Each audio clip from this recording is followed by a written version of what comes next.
कल्याण माळशेज घाट राष्ट्रीय महामार्ग क्रमांक 61 मौजे करंजाळे गावच्या ठिकाणी रस्ता खचल्यामुळे माळशेज घाट मार्गे अहिल्यानगर तसेच पुणे येथून मुंबईकडे जाणारी सर्व प्रकारची वाहतूक पूर्णपणे बंद करण्यात आली आहे।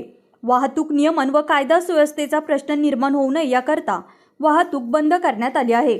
आळेफाटा, नारायणगाव, खेड, चाकण, तळेगाव, MIDC, लोणावळा, खोपोली, मुंबई या पर्यायी मार्गाने वाहतूक वळवण्यात आली असल्याचे आदेश जिल्हाधिकारी तथा जिल्हा दंडाधिकारी जितेंद्र डुड्डी यांनी जारी केले आहे।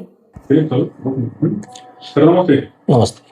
करंजाळे हद्दीमध्ये खरं तर रस्ता खचल्यामुळे काल जिल्हाधिकाऱ्यांनी वाहतूक बंद केलेली आहे, काय अधिक माहिती?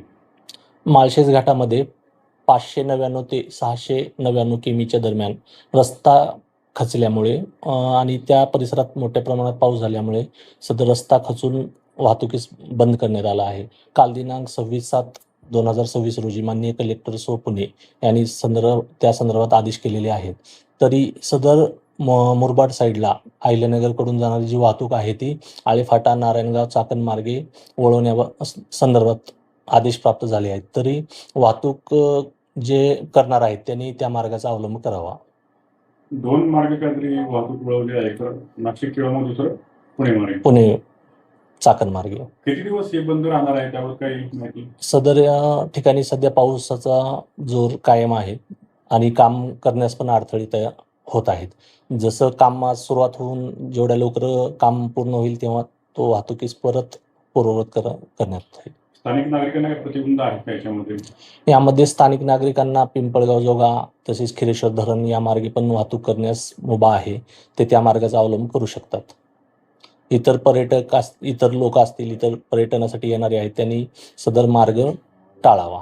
आता जुन्नर तालुक्यातील अनेक लोक जे आहेत ते मुंबई स्थित आहेत, तर त्यांना जर गावी यायचं असेल तर त्यांनी काय काळजी घेतली पाहिजे, कुठल्या मार्गाने?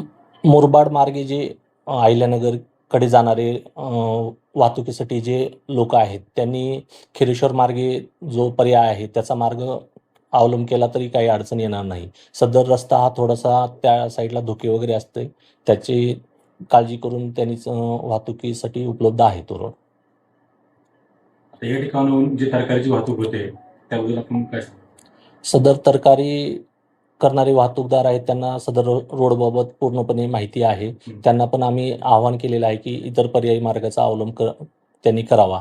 तसेच त्यांना खिरेश्वर पिंपळगाव जोगाम हा दुसरा पण पर्यायी मार्ग आहे, तो थोडासा खडतर आहे पण व्यवस्थित आहे, त्या मार्गाचा पण ते अवलंब करू शकतात।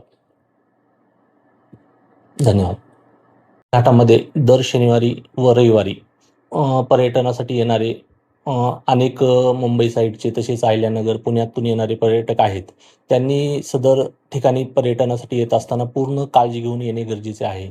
काळू वॉटरफॉल या ठिकाणी दरवर्षी अपघाताच्या घटना होऊन त्यामध्ये मृत्युमुखी पडण्याचं प्रमाण दरवर्षी आहे आणि यावर्षी पण काळू वॉटरफॉल या ठिकाणी 2 तरुण मृत्युमुखी पडलेले आहेत।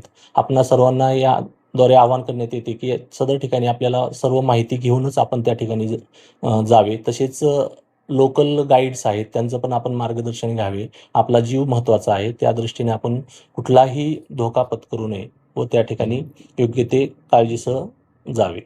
अनेक पर्यटक खरं तर जे कुटुंबासोबत येतात त्यांचं काय नाही, परंतु जे अनेक तरुण मुलं असतात ते बऱ्याचदा नशा करून येतात किंवा त्यांची जी गाडी असते त्याची वेळेआखरी चालवणे, त्याची फटाके फोडणे बुलेटचे, असे देखील सर्रास प्रकार होतात। यांच्यावर आपण काय कारवाई करणार? सदर ठिकाणी ओतूर पोलीस स्टेशन तर्फे, पुणे ग्रामीण पोलीस स्टेशन तर्फे पेट्रोलिंग नेमण्यात आलेली आहे।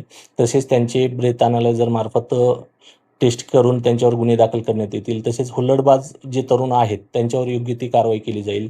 त्यामुळे आपण पर्यटनासाठी येत आहात तर तेच आपण करावे, इतर गोष्टी केल्या तर आपल्यावर कायदेशीर कारवाई करण्यात येईल। थँक्यू।